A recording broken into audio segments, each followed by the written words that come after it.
I'm so passionate about the need for us to move forward in this country. A sitting governor, because he knows he's going, you move money. I mean, the particulars of offense is there. It's before court. Go and check it. Apply for our processes, please. You will get some of these particulars of offense there. Move money directly from government to bring the change.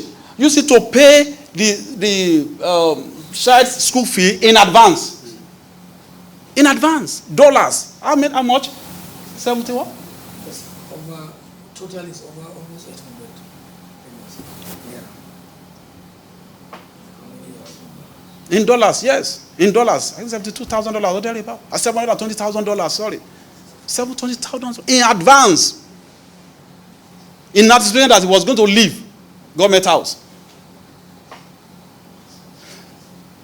In a poor state like Kogi. And you want me to close my eyes to that? Under the guise of saying I'm being used. Used by who? At this stage of my life? Used by who? By who? For crying out loud. I assumed office here. I didn't initiate the case. I inherited the case file. I called for the case file. I called for the report. And I said, look, there are issues here. Do you know on my own, on my honor, I put a call across to him, which ordinarily I'm not supposed to do, just to honor him as a governor, as a immediate past governor. Sir, there are issues. I've seen this case file. Can you just come? Let us clarify these issues. I'm under camera. He said, sir, I thank you, my brother. I know, but I can't come. There's one lady, I don't know what her name is, maybe a senator, that she learned she had set, she has surrounded the EFCC with over 100 journalists, to come and embarrass him and intimidate him and all kind of stuff.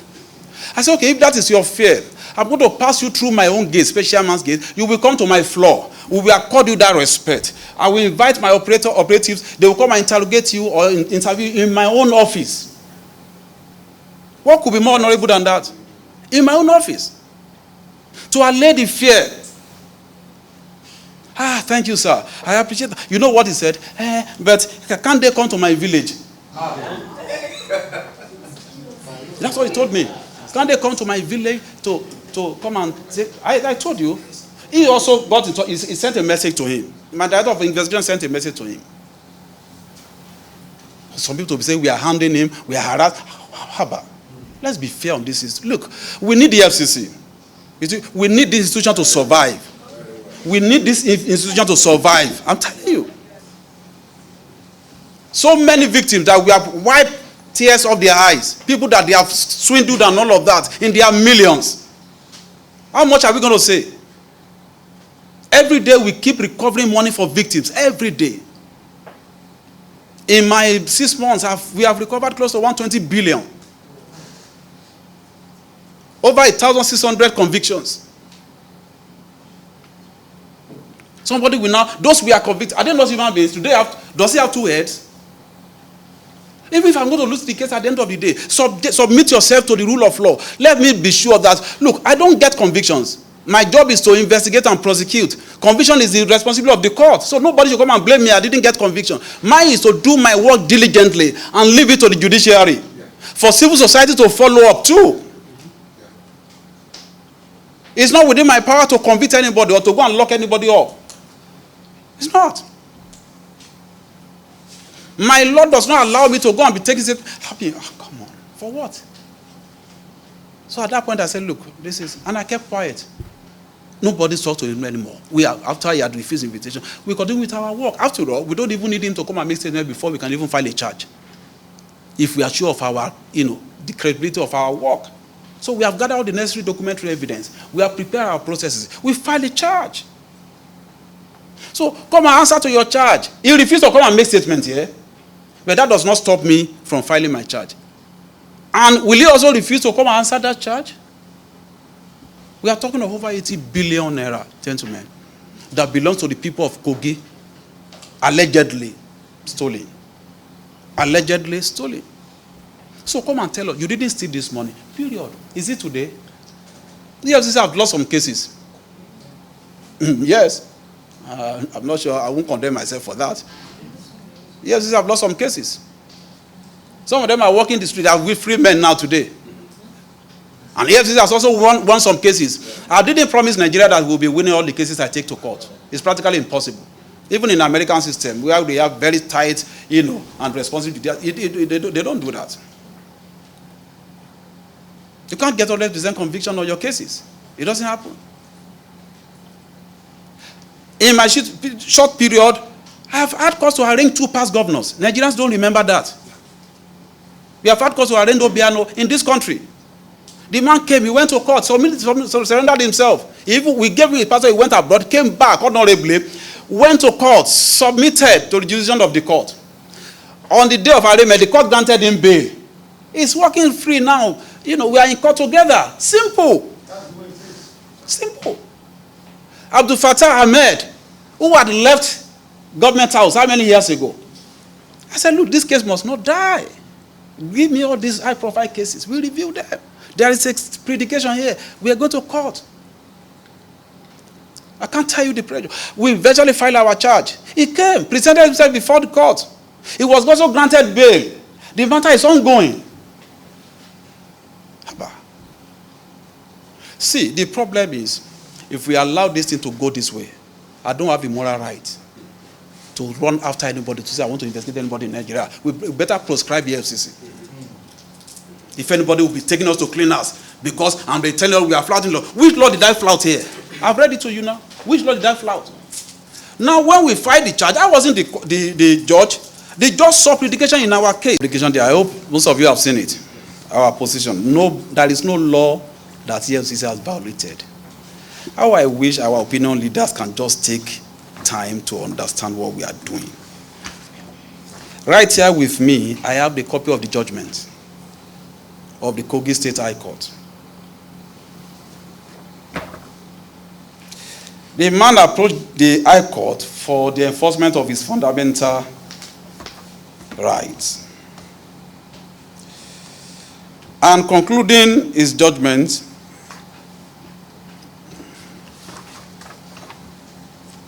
in fact, rather than disobeying the law, we have obeyed. Honorable Justice Issa Jamin Abdullahi, a man I respect so much, and I was so smart, a man.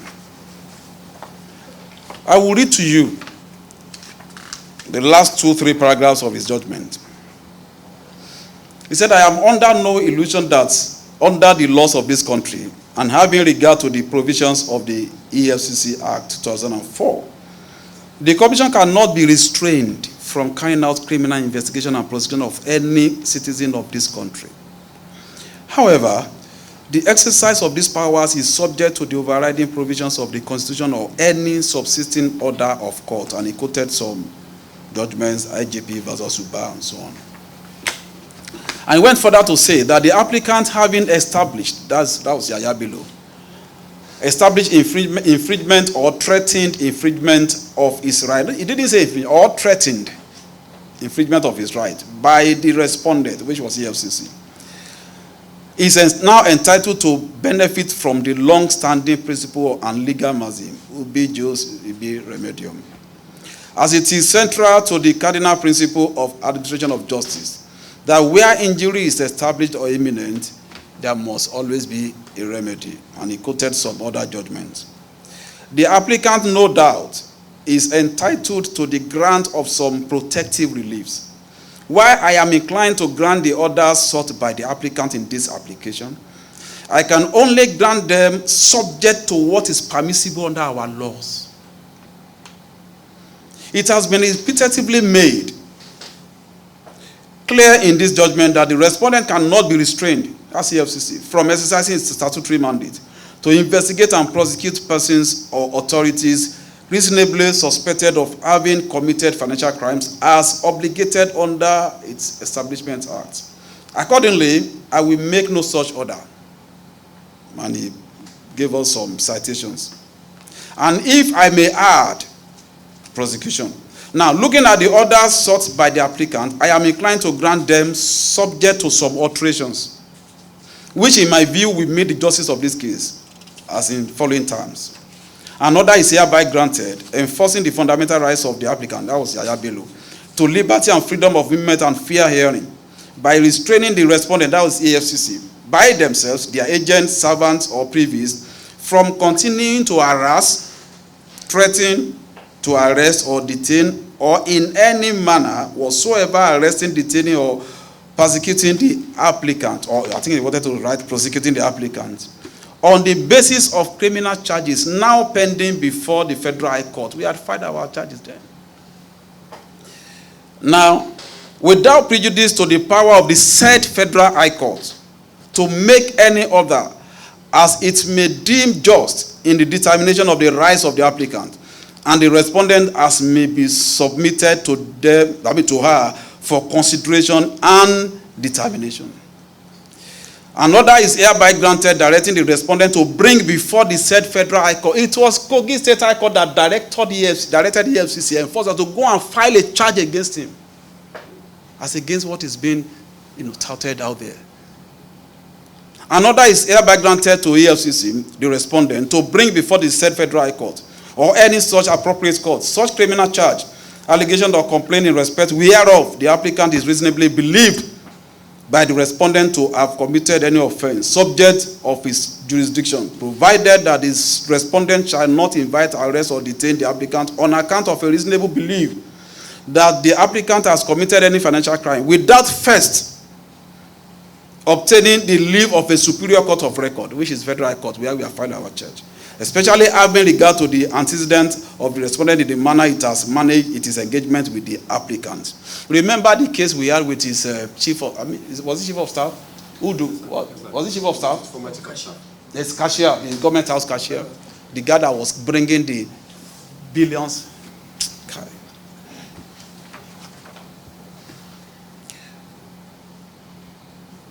And he gave us, this is it, he gave us a warrant of arrest. A Federal Republic of Nigeria, not even EFCC. In other words, this is binding on all forces, all law enforcement forces in Nigeria. Federal Republic of Nigeria versus YAHAYA, BELLO. Anywhere you see him, arrest him and present him before this court. This is our order. This is the enrolled order. Pursuant to even the pronouncement of the High Court of Kogi. So where have we gone wrong? What has EFCC gone wrong? But I understand some of the people that we thought are crusaders, they are on the payroll of the man. And that's the truth. We are investigating it. Everyone who was involved in obstructing the arrest will be brought to book. Yes. If you are a governor today, you can't be a governor forever. We are building a case against everyone involved. Whether you are a governor or not, we are building a case. Let the whole public hear. We are building a case against those who obstructed justice. You are sitting, you have immunity today, you won't have immunity forever. Not at all. This mess must stop. The president came out. What else do we want the president to do? A serving minister, he summoned the courage based on our investigation report. Suspended the DG. And told us, look, EFCC, do your work. A whole attorney general, for the first time in the history of this country, we are working together with the EFCC. He issued a statement, a stand statement, saying that EFCC must not be obstructed in the course of carrying out their responsibility. Attorney General of the Federation, supporting us, working with us.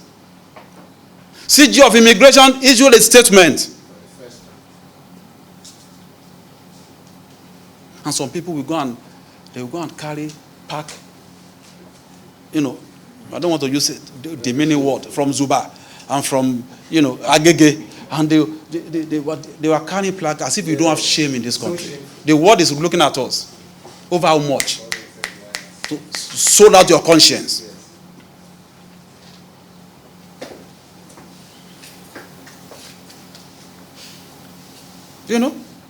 Sold out our conscience. As if we don't have conscience anymore. And this will be talking about building a nation. We'll be talking about fight. Is this the way to build a nation? I'm not against criticism. Look, sir, take us to cleaners if we do anything wrong. Before you even take me to cleaners, I would have taken myself to cleaners. I exercise patience. We would have gone after this man since January. Or gone after January. How are you? You are here. I had to exercise patience up until this time. I told my men, calm down, calm down. Let us follow due process. I'm not going to go after him if I don't get this order. And it was not until the day we got this order. I didn't go after this man.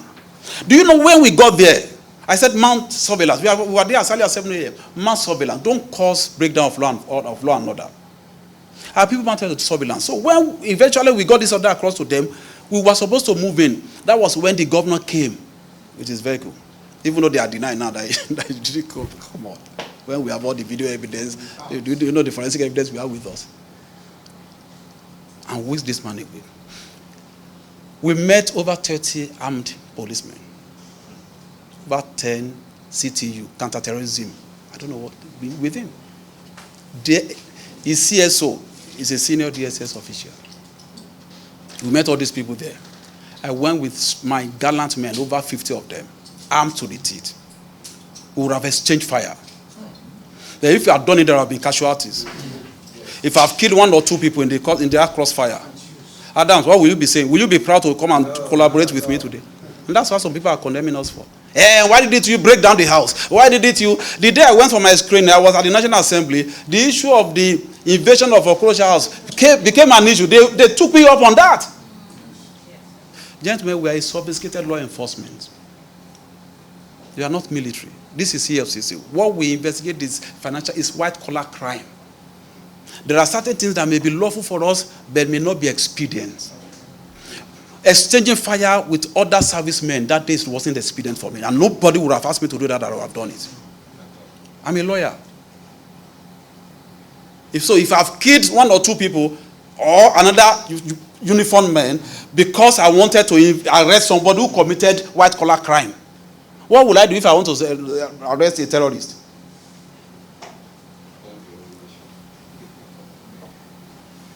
You employ violence, people will condemn you.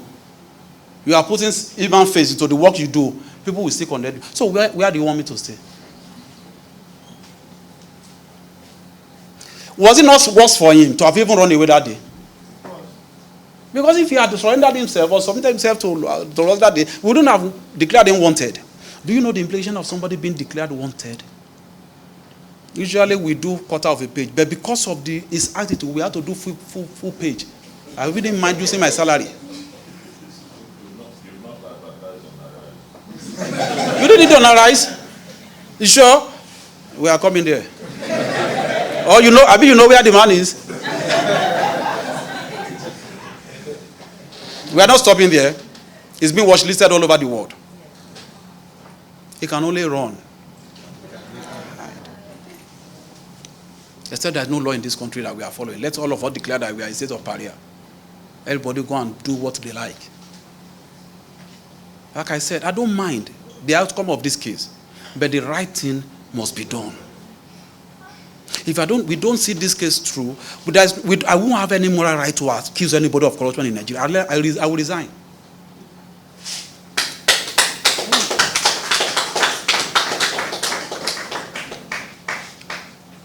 Do you know how much has been lost to corruption in this country? Do you know how much?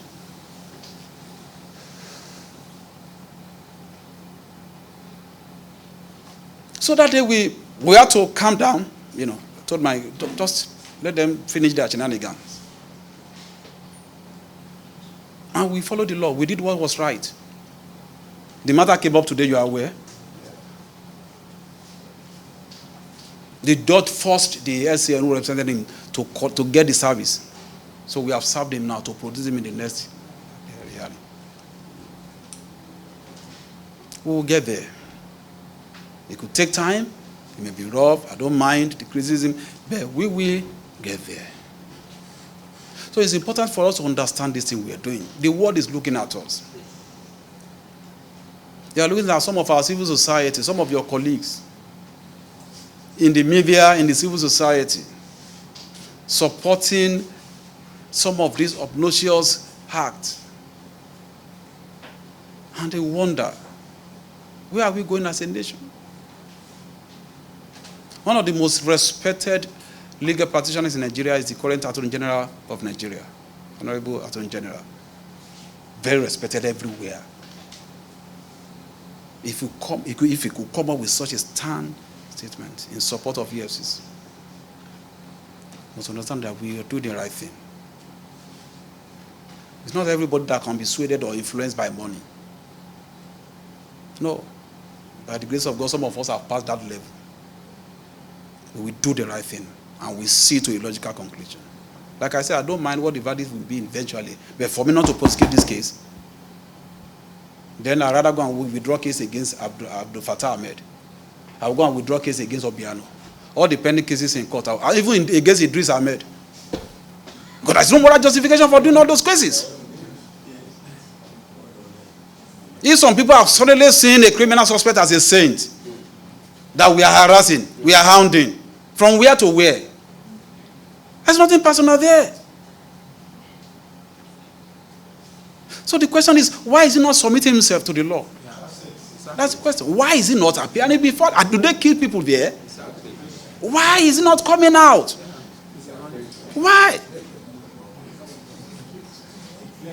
Why?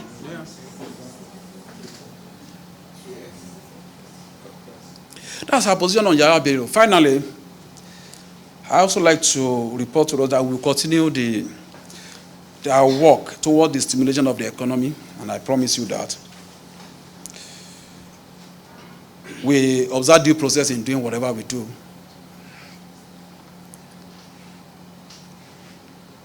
Do you know the Binance case we are currently handling now, working on, that has helped us to bring down this madness going on in the forex market? Suddenly we discovered that there are even people within the system who are doing worse than Binance. Because of the P2P and all of that. If you noticed, in the last 42 days ago, the dollar had started appreciating again. Maybe you didn't notice that. There was stability for 24 hours. And then the Naira got devalued again by about 20-25 Naira. I don't know whether you noticed that. It was due to activities of some of these guys on P2P platform. KuCoin. Some of you must have seen those posts on social media. It will shock you. Just yesterday, I had cause to freeze over 300 accounts. One of those accounts, we discovered that the guy that traded the volume of over 50 billion in the last 1 year. Nobody knew outside the financial regulations. See, this work is a serious work. We are here working 18 hours. These are my people. 18 hours. We get to 7 a.m. Some of them don't close until 12 midnight, 1 a.m., 2 a.m. That's how we work. We are not saying Nigerians should praise us because that is the work we sign for. But what where we deserve some small credits, let's give it. We are human beings like other Nigerians. Not that because we can talk, some people can speak grammar, we just condemn everything we are doing. And come on, it's unfair. Very, very unfair on us. Over 300 accounts in illicit forex trading that would have led to another crash in the next 1 week if we didn't move yesterday. To get an order to freeze those accounts.